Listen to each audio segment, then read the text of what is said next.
Welcome to What's the Finish, our weekly podcast where we talk to experts and individuals just like you to discuss not only the flavors and finishes of spirits and foods, but also all the flavors life has to offer, along with the magnificent finishes they bring.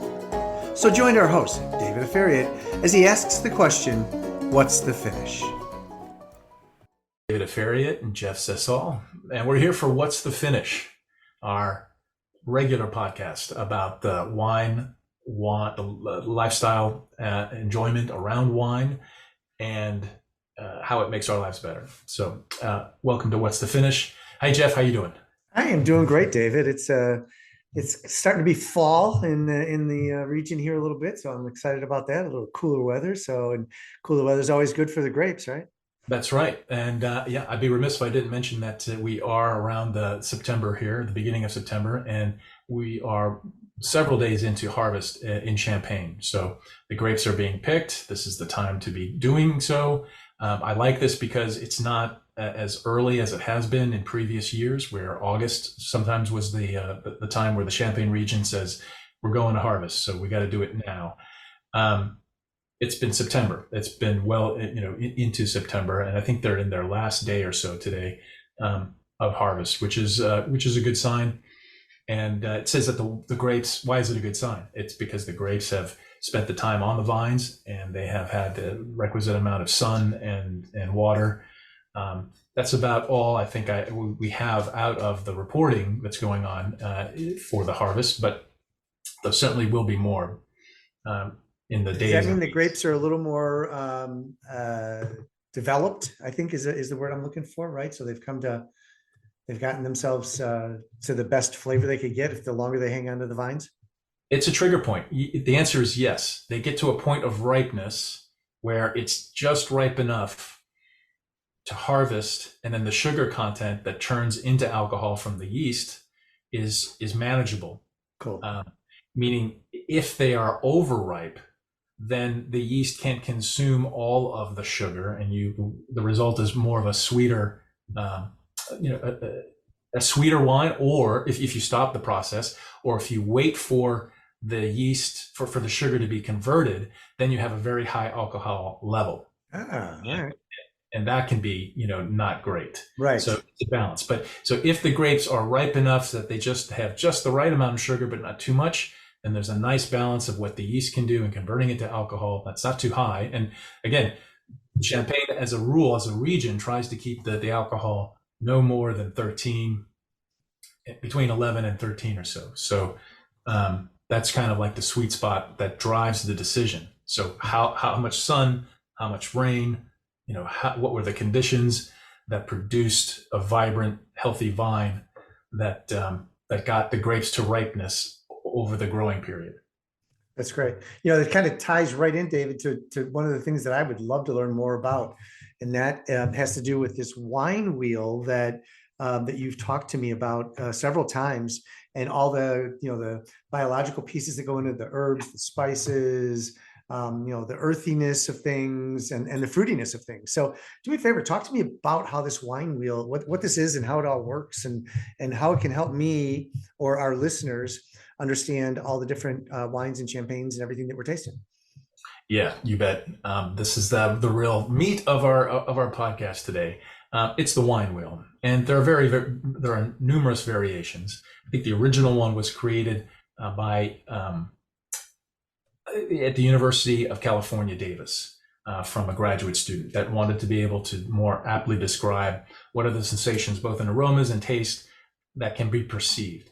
And so many have kind of created derivatives of it. We at Avid Vines have created our own, but it follows a basic premise, which is concentric circles from a inner core. And at the core, there's really only 4 categories of what aroma and taste can be perceived as when drinking wine. The result of this harvest and the result of the balance of sugars and so forth we've been talking about. Those 4 categories are fruity. Wines can taste fruity.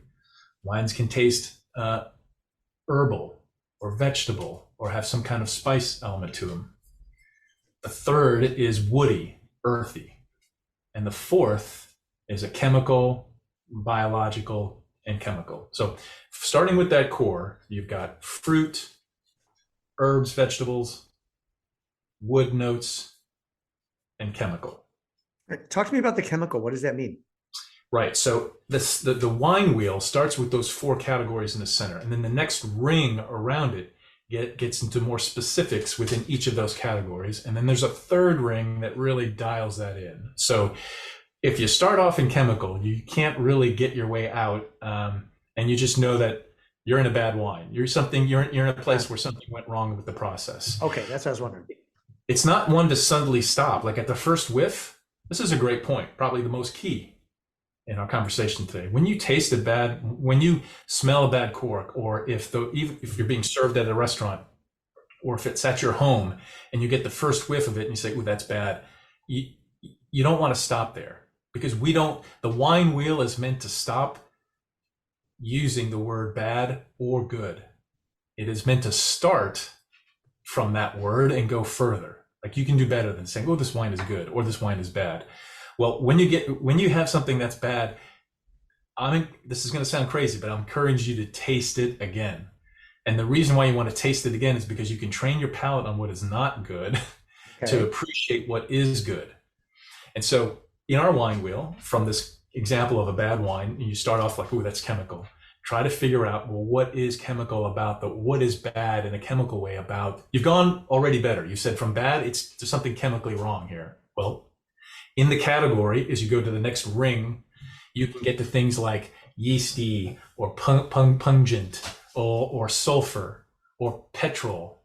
And you think, okay, sulfur, this wine, smell, taste, there's something, I don't want to do this again, but I'm going to do it because David and Jeff said so, and I'm going to train myself so that I know.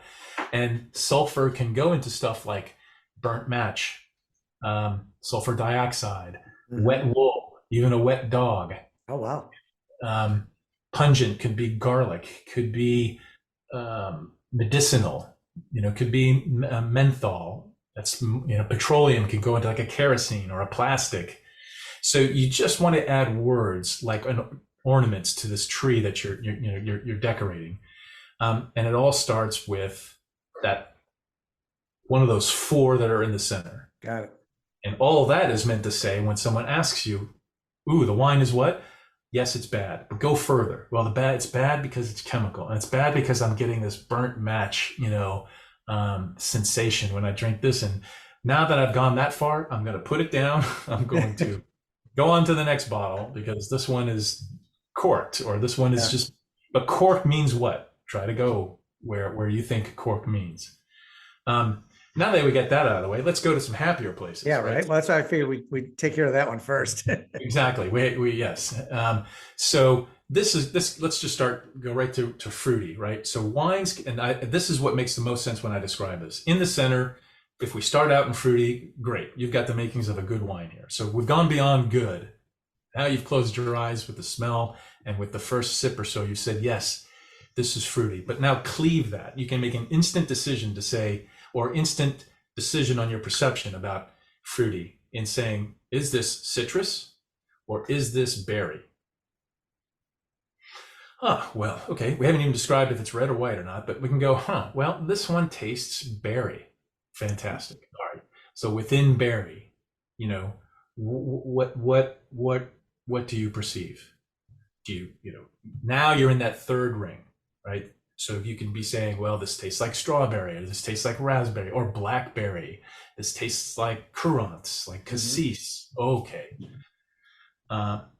Maybe you go another path. From fruity, you're thinking, well, I get more citrus notes. Fantastic. Citrus just opens up, go farther. Is this lime? Does it taste like lemon citrus? Does this taste like grapefruit? There are other categories besides berry and fruit, like you could go to dried fruits or tropical. Does this taste? So now you're even further. It's like, well, is this like fig?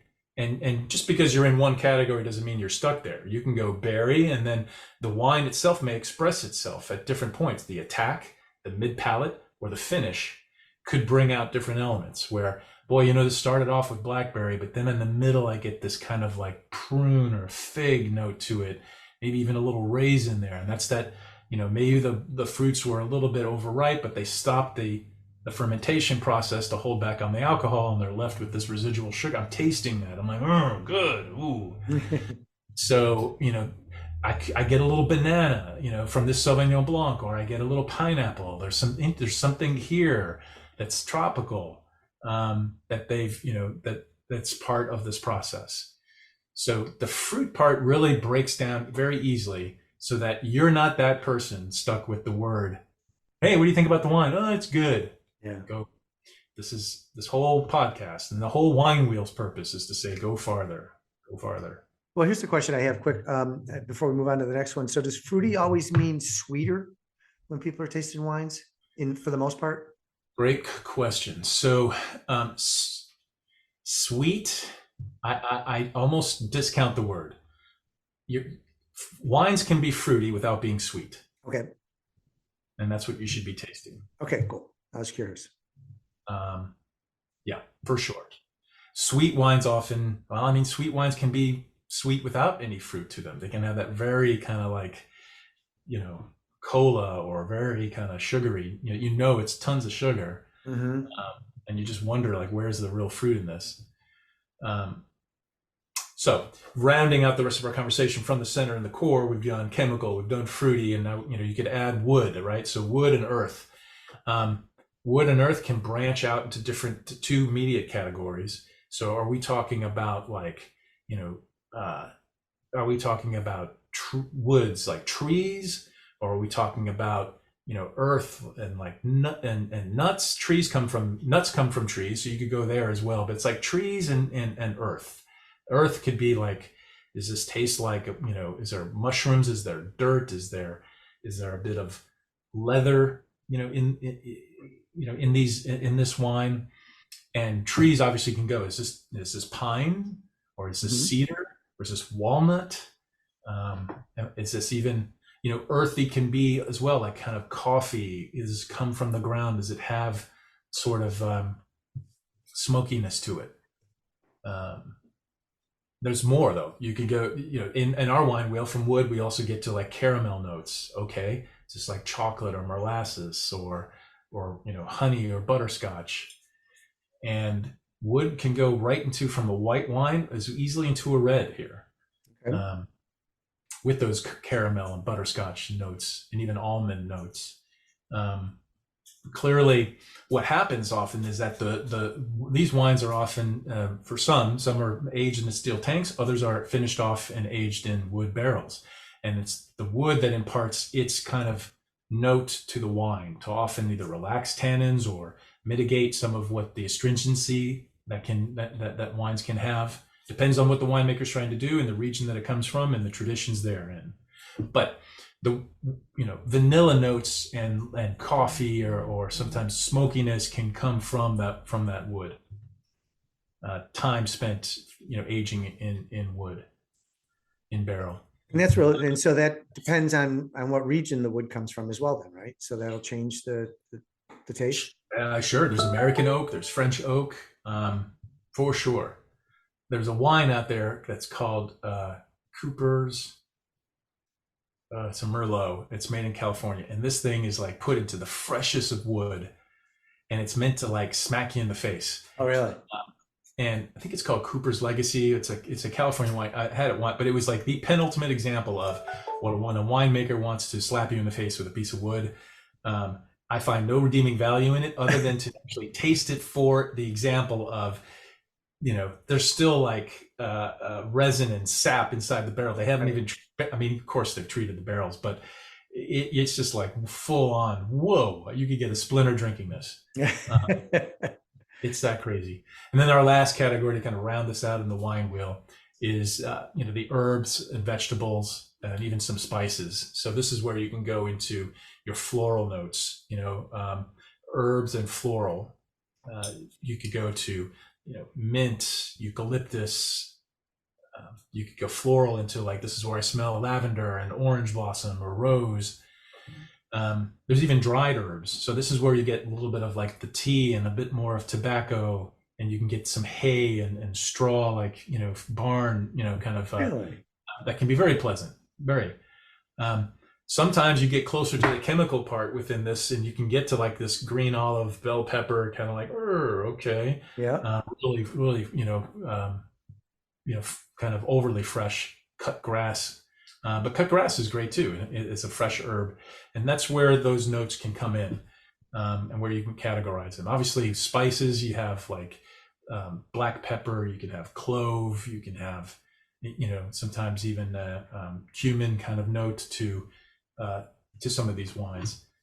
And you just want to there's no wrong answer. So you want to free associate. But when you are left without the wine wheel, it's like a blank canvas, and you're like, oh, I have no idea how to describe this, so I'm going to wing it. And I'll take even somebody who's winging it, who's just trying to joke with me and say, I'm tasting adventure. That's fine, go for it.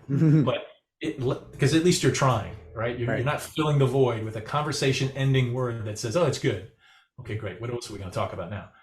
It's an exploration of your perception in this present moment.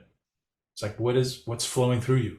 For all that the wine wheel provides, it can still be overrun by, how are you feeling? Are you feeling dehydrated? Are you feeling, do you come to this meal and this wine experience, full of optimism, or has something, happened to you? And again, your humors and your individual makeup at that moment affects your palate, the taste buds, everything going on with you at that moment. But if all things are equal, and you're in a state of comfort and you're able to be in the present, this wine wheel helps you describe what's going on. That's great, David. This has been very educational for me. I got to tell you, every time we do these podcasts, I keep learning more and more from you. So thanks for doing that. Hey, if listeners want to get a hold of this wine wheel for themselves, how do they do that? How can they reach you? Yeah, so this is one of the components of our wine course, right? So this happens there are 7 modules as part of the wine course, and we get to this wine wheel in the 7th module, which consists of 4 lessons, and we devote 2 lessons to, each lesson is about 6 minutes long, right? So we've gone through a lot here, but the wine wheel itself is part of the course, and we encourage you to visit avidvines.com and enroll. It's not going to set you up to take a professional certification, but it is for those who appreciate and want to start their appreciation for wine with a framework. That framework goes from grape to glass, and in the glass part of the journey, which is at the end, logically, we talk about the wine wheel. Awesome. Hey, David, thanks for this. Appreciate the education as always. To our listeners, if you need anything, reach out to us at any time. We're here to help. Look for the wine course. It's a way to actually educate yourself a little further. So until the next time, we'll be good, and we'll talk to you soon. Take care.